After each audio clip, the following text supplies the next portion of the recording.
selamat hari Minggu, Shalom. Shalom. Ya, kita bertemu kembali di ibadah sekolah Minggu Tunas Pekabaran Injil Daerah Halong Baru, sektor Getsemani.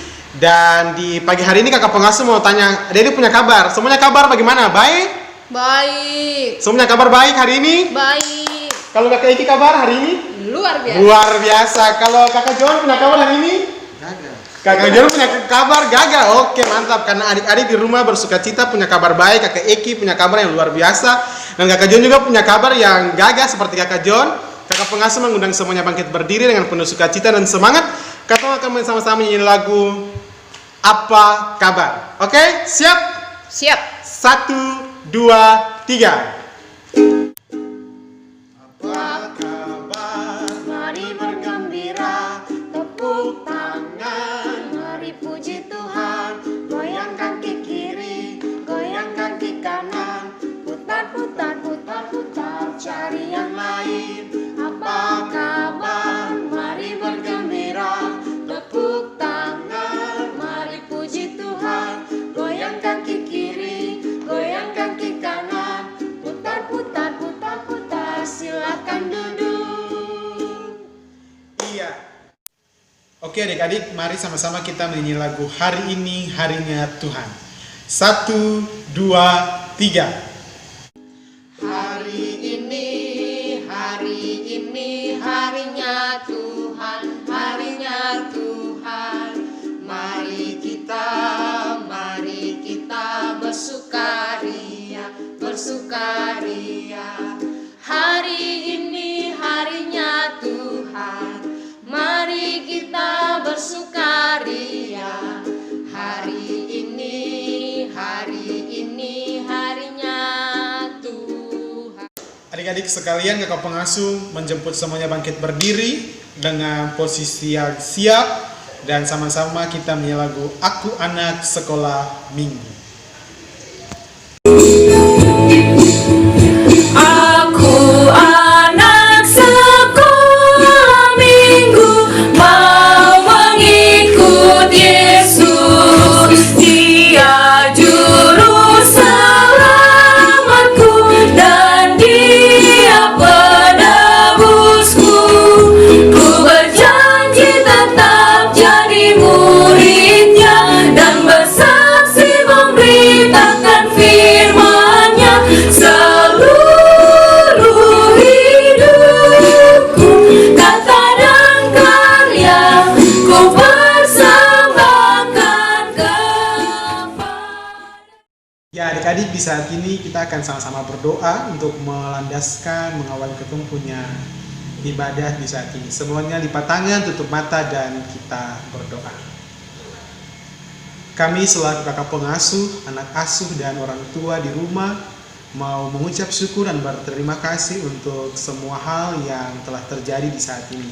Terima kasih untuk nafas hidup, terima kasih untuk sukacita, terima kasih untuk semangat di saat ini Tuhan Yesus. Karena kami sudah boleh siap untuk memulai akan seluruh prosesi ibadah kami. Kami menyerahkan ibadah kami dalam nama Allah Bapa, Putra, dan Roh Allah yang suci dan kudus. Amin. Ya adik-adik, sebelum kita membaca Alkitab dan mendengar cerita yang disampaikan oleh kakak Eki, kakak pengasuh mau mengajak adik-adik semua menyanyi lagu Baca Kitab Suci Doa Tiap Hari. 1, 2, 3. Baca kitab suci, doa tiap hari, doa tiap hari, doa tiap hari. Baca kitab suci, doa tiap hari kalau mau tumbuh, kalau mau tumbuh, kalau mau tumbuh. Glory haleluya. Baca kitab suci, doa tiap hari kalau mau tumbuh.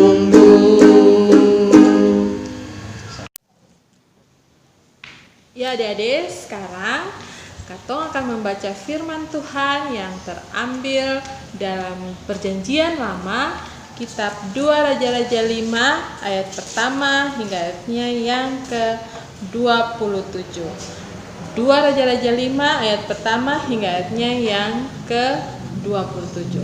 Tetapi sebelumnya, adik-adik semua tutup mata, lipat tangan, lalu tetap berdoa.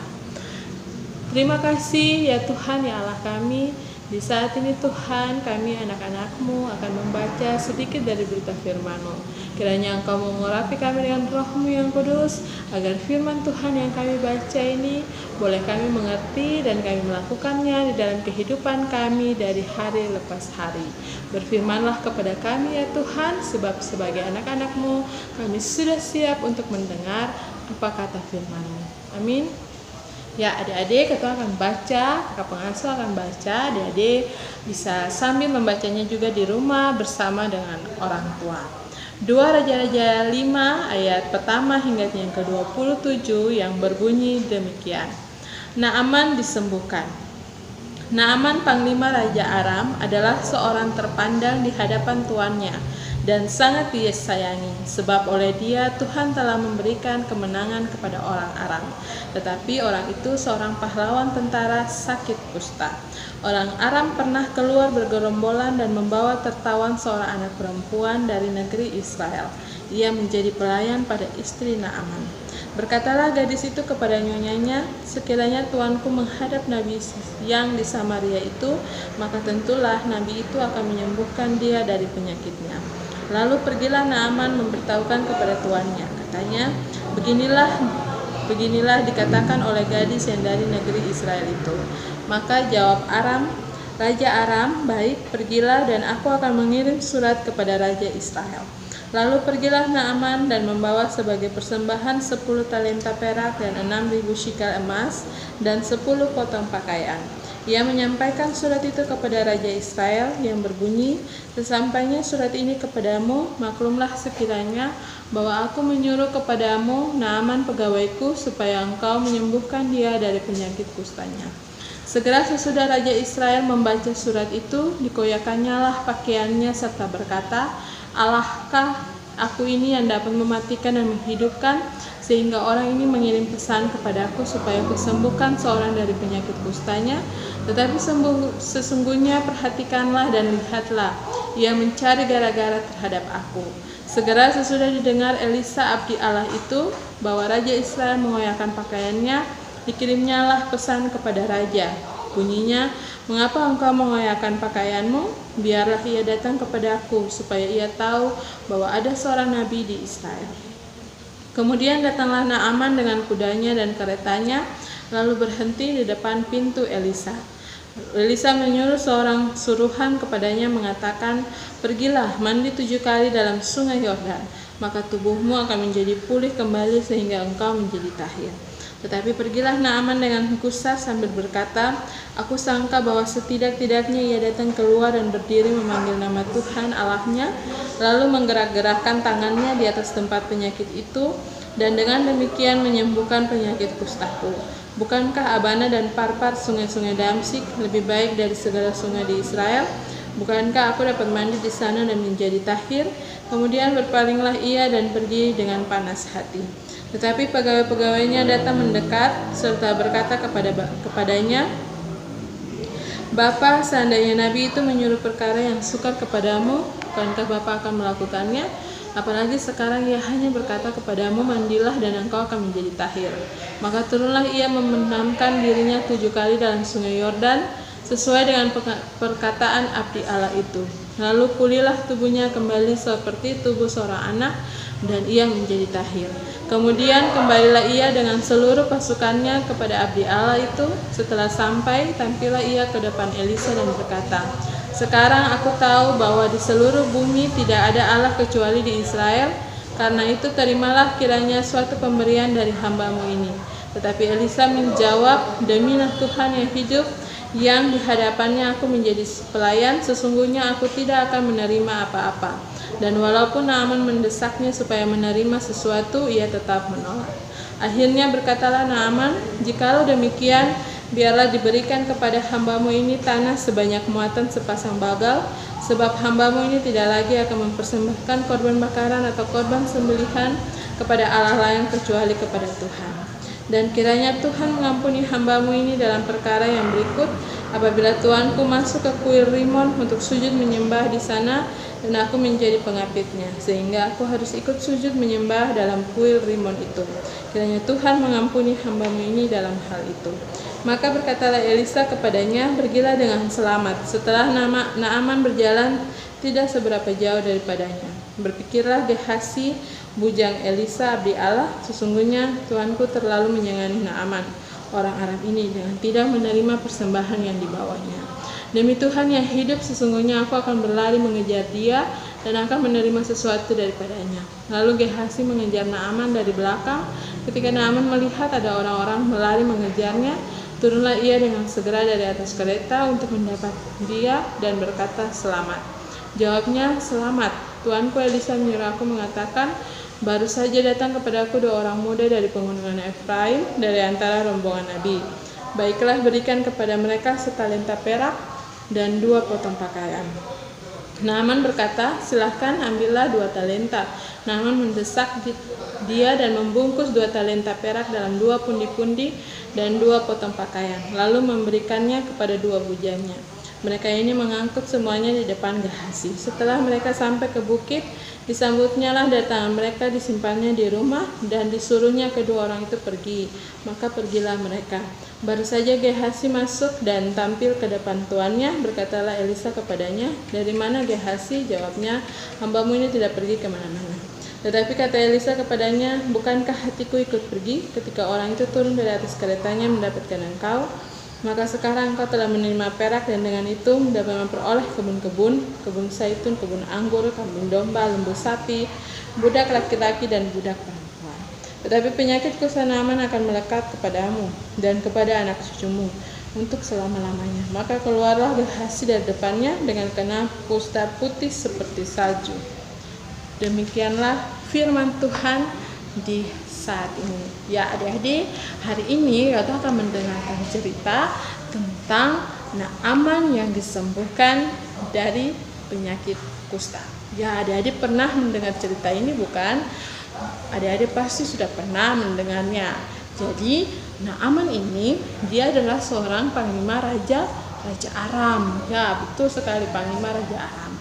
Dia itu seorang yang terpandang di hadapan rajanya, dan dia sangat disayangi dari rajanya, karena dia ini adalah seorang yang pemberani. Jadi kalau panglima tentara itu dia harus berani, dia harus cekatan supaya ketika musuh datang dia sanggup untuk melawan musuh. Tetapi sayangnya Naaman ini dia kena sakit kusta. Lalu seorang budak dari pelayan istrinya, istri Naaman itu adalah seorang anak kecil yang berasal dari Israel. Dia mengatakan kepada istri Naaman bahwa kalau mau sembuh harus pergi ke seorang nabi dan yang tinggal di Samaria. Lalu istri Naaman berkata kepada Naaman bahwa kalau mau sembuh harus pergi kepada nabi yang ada di Samaria. Akhirnya Naaman itu pergi ke nabi yang ada di Samaria. Siapa yang tahu nama nabi itu? Ya, nabi itu adalah Nabi Elisa. Jadi ketika Naaman sampai di depan pintu rumah Elisa, Elisa hanya berteriak dari dalam, "Kalau mau sembuh, mandilah ke sungai Yordan sebanyak 7 kali." Lalu Naaman pun pergi dari rumah Elisa. Naaman menjadi gusar karena dipikir kenapa ada begitu banyak sungai yang ada, tetapi sungai Yordan yang harus Naaman turun dan menenangkan diri sebanyak 7 kali. Tetapi atas pertimbangan dari dayang-dayangnya, akhirnya Naaman itu pergi ke sungai Yordan dan dia mencelupkan dirinya atau tubuhnya di dalam sungai Yordan itu sebanyak 7 kali. Nah, apa yang terjadi adik-adik ketika Naaman mencelupkan tubuhnya sebanyak 7 kali? Yang terjadi adalah Naaman ini menjadi sembuh. Sakit kustanya itu menjadi tahir. Sehingga dia percaya bahwa Tuhan yang Nabi Elisa sembah itu adalah Allah yang dahsyat, yang sanggup menyembuhkan dia punya penyakit. Ya, jadi adik-adik dari cerita Naaman ini, adik-adik harus menjadi seorang yang bisa menolong ketika ada orang yang sakit. Itu dicontohkan dengan anak kecil yang dari Israel yang menjadi budak perempuan dari istri Naaman. Dia bisa menolong orang yang sakit, dia bisa memberitahukan kepada Naaman bahwa di sana ada Nabi Elisa yang bisa menyembuhkan. Selain itu, dari cerita ini juga adik-adik bisa belajar untuk menjadi percaya kepada Tuhan. Jadi kalau adik-adik sakit, adik-adik harus berdoa dan meminta penyembuhan dari Tuhan sehingga adik-adik menjadi sembuh. Jangan pergi ke kuasa-kuasa yang lain ataupun kepada orang-orang yang lain, tetapi berdoa lalu pergi ke dokter, minum obat supaya adik-adik menjadi sembuh. Ya, demikian kita punya cerita di hari ini. Tuhan Yesus memberkati kita semua. Ya, sebelum kita mengakhiri kita punya cerita, kakak pengasuh mengajak adik-adik semua untuk menyanyikan lagu Naaman Sakit Kusta. Adik-adik masih ingat kan lagu itu? Ya, mari kita menyanyi bersama-sama. Naaman sakit kusta disuruh Elisa mandi di sungai Yordan sebanyak 7 kali. 1 blub blub blub, 2 blub blub blub, 3 4 5 blub blub blub, 6 blub blub blub, 7 blub blub blub. Naaman sembuhlah. Sekarang kita akan berdoa syafaat. Untuk itu, buat adik semua duduk yang manis, lipat tangan, tutup mata, lalu kita mau berdoa. Ada lagi ungkapan syukur yang kami naikkan kepadamu ya Tuhan. Terima kasih banyak atas tuntunan, penyertaan, atas kehidupan Tuhan masih berikan kepada kami hingga saat ini. Kami selaku anak-anakmu sekolah minggu Tunas Pekabaran Injil sektor Getsemani boleh beribadah sekolah minggu. Walaupun ibadah kami hanya melalui alat pengeras suara dan juga video di YouTube Tuhan, tapi kami yakin dan percaya ketika kami datang ke hadirat-Mu, Tuhan akan menerima kami dengan segala puji, hormat, syukur. Tuhan, kami berdoa bagi firman Tuhan sudah kami baca, supaya apa yang kami baca, apa yang kami dengar, serta cerita singkat yang dibawakan oleh kakak-kakak pengasuh, kiranya kami bisa melakukan itu dan kami bisa mengaplikasikannya itu dalam kehidupan kami hari pas hari. Persembahan sudah kami berikan dari rumah kami masing-masing tidak sebanding dengan apa yang Tuhan berikan kepada kami, kepada orang tua kami, tetapi persembahan yang kami berikan merupakan ungkapan syukur kepada Tuhan, karena Tuhan sudah menjaga, menaungi, memberikan kami nafas kehidupan hingga saat ini. Kami berdoa juga bagi orang tua kami di rumah kami masing-masing, Tuhan, dengan mata pencarian mereka yang berbeda-beda. Tuhan, kiranya Tuhan mau berikanlah mereka pintu berkat yang berasal daripada tangan Tuhan, supaya apa yang mereka dapat, apa yang mereka terima, semuanya itu berasal pada tangan kasih Tuhan. Kami berdoa juga bagi kakak pengasuh, Tuhan, berkatilah kakak pengasuh dalam proses-proses pencarian pekerjaan maupun dalam proses-proses penyelesaian studi mereka. Berkatilah mereka Tuhan, janganlah Engkau tinggalkan kakak pengasuh, dan ajarlah kakak pengasuh untuk selalu setia untuk melayani-Mu Tuhan. Anak-anak asuhan kami Tuhan dalam bangku sekolah menengah sekolah dasar sampai sekolah menengah atas Tuhan, dari jenjang Batita Indria sampai jenjang remaja, kami berdoa bagi mereka semua Tuhan dalam aktivitas sekolah yang sementara terganggu akibat ancaman virus corona ini. Kiranya mereka dapat belajar di rumah mereka masing-masing sesuai dengan anjuran dari guru.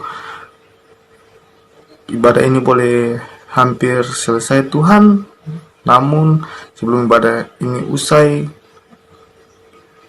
hamba mohon kiranya kasih karunia yang damai sejahtera mau tinggal dan menyertai kami semua, anak-anak asuhan kami mulai dari jenjang Batita Indria sampai remaja, kakak pengasuh dari jenjang Batita Indria sampai remaja, orang tua kami di rumah kami, semua orang yang kita bahkan mencari sekalipun, semua orang jauh maupun dekat, mulai dari hari ini, esok, sampai selama-lamanya.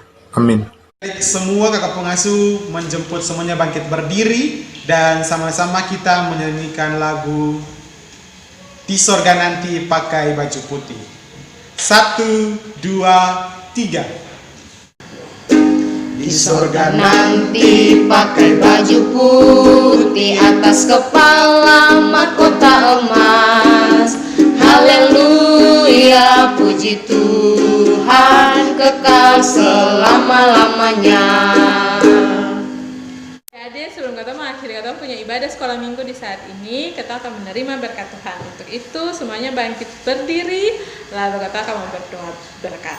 Mari kita berdoa. Terima kasih Tuhan Yesus karena ibadah yang kami lakukan di saat ini akan usai. Sekarang kami akan mengakhiri ibadah kami di saat ini, tetapi sebelumnya kami memohon janji penyertaan Tuhan. Kiranya kasih karunia dari Allah Bapa, dari anak-Mu Yesus Kristus, dan dituntun oleh kuasa Roh Allah yang kudus, mau tinggal menyertai kami semua, negeri dan jemaat kami mulai dari saat ini terus kekal sampai selama-lamanya. Amin. Ya, demikian kita punya ibadah sekolah minggu di hari ini. Sampai ketemu nanti di hari Kamis dengan aktivitas yang akan kakak pengasuh berikan buat adik-adik. Shalom, dadah. Shalom.